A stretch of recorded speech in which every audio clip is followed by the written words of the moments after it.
হরে কৃষ্ণ। সকল ভক্তবৃন্দের কাছে আমার দণ্ডবত।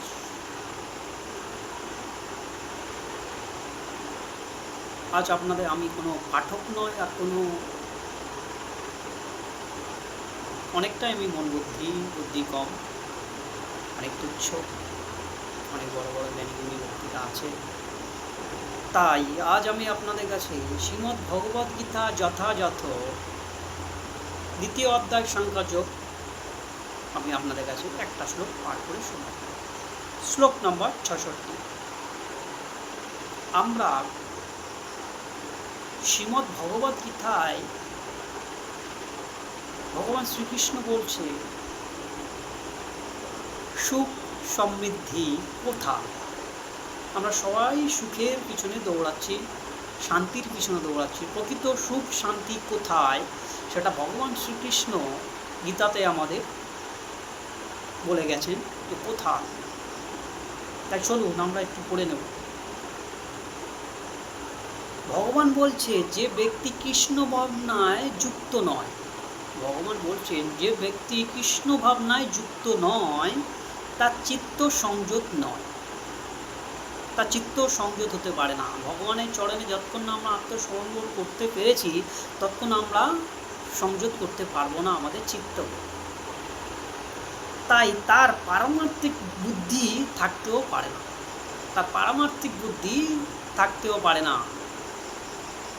অভাববশত শান্তি লাভের কোনো সম্ভাবনাও তার থাকে না।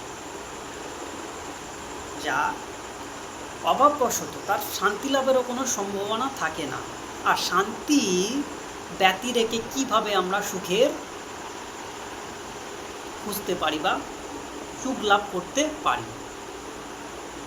তাও কি বলছে ভগবান, যে কৃষ্ণময় যুক্ত নয় তার মন সংযত নয়, আর সে তার মধ্যে অভাববশত শান্তি লাভের কোনো কামনাও হতে পারে না, আসতেও পারে না। এবার তাৎপর্য আমরা পড়ে নেব। ভগবান এখানে বলছে, কৃষ্ণ ভাবনা না হতে পারলে শান্তি লাভ করা কোনো মতেই সম্ভব নয়। তাহলে আমাদের একটাই করণীয় কি?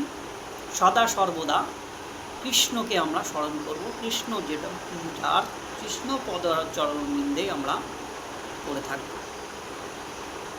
কৃষ্ণকে সেবা করব। শ্রীকৃষ্ণ কি বলছেন সেটা আমরা গীতা অধ্যয়ন থেকে শ্রবণ করব।